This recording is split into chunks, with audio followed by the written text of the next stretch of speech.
Conla of the Fiery Hair was son of Conn of the 100 Fights. One day, as he stood by the side of his father on the height of Usna, he saw a maiden clad in strange attire coming towards him. "Whence comest thou, maiden?" said Conla. "I come from the plains of the ever-living," she said, "there where there is neither death nor sin. There we keep holiday alway, nor need we help from any in our joy.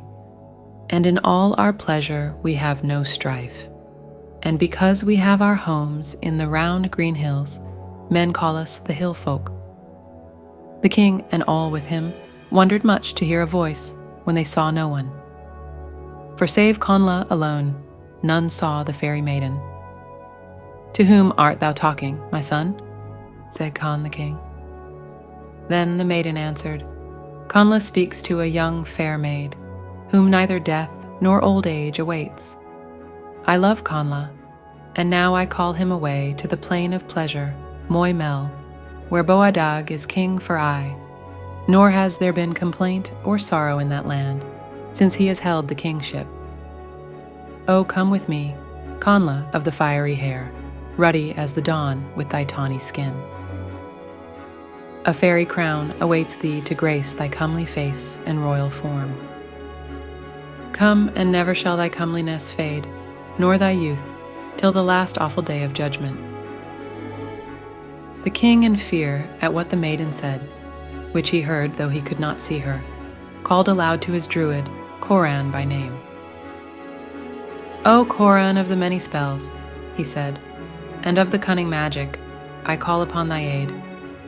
A task is upon me too great for all my skill and wit, greater than any laid upon me since I seized the kingship. A maiden unseen has met us, and by her power would take from me my dear, my comely son.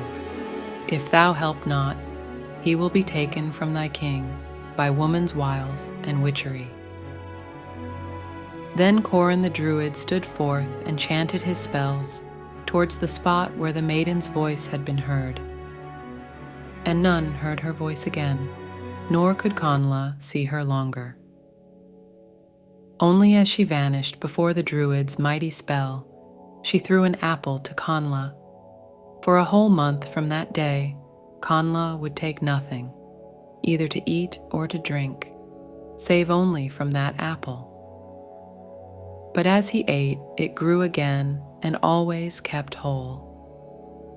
And all the while there grew within him a mighty yearning and longing after the maiden he had seen. But when the last day of the month of waiting came, Conla stood by the side of the king, his father, on the plain of Arcomin, and again he saw the maiden come towards him, and again she spoke to him. "'Tis a glorious place, forsooth, that Conla holds among short-lived mortals awaiting the day of death. But now the folk of life, the ever-living ones, beg and bid thee come to Moy Mell, the plain of pleasure, for they have learnt to know thee, seeing thee in thy home among thy dear ones."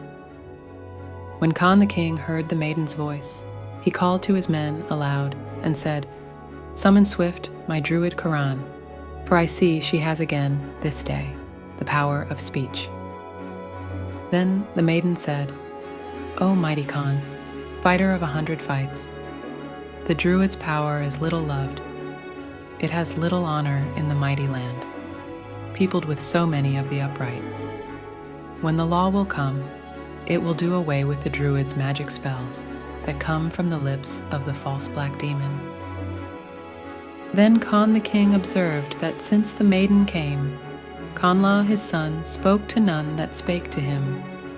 So Conn of the 100 Fights said to him, "Is it to thy mind what the woman says, my son?"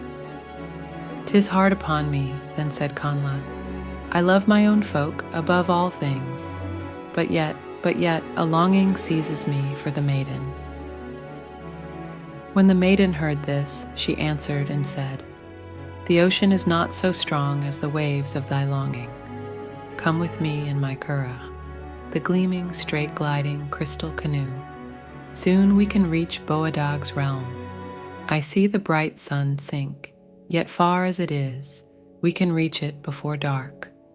There is, too, another land worthy of thy journey, a land joyous to all that seek it. Only wives and maidens dwell there. If thou wilt, we can seek it and live there alone together in joy.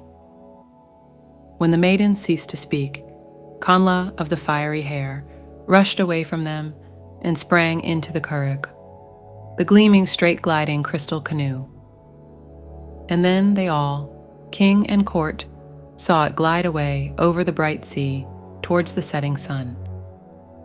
Away and away, till I could see it no longer, and Conla and the Fairy Maiden went their way on the sea, and were no more seen, nor did any know where they came.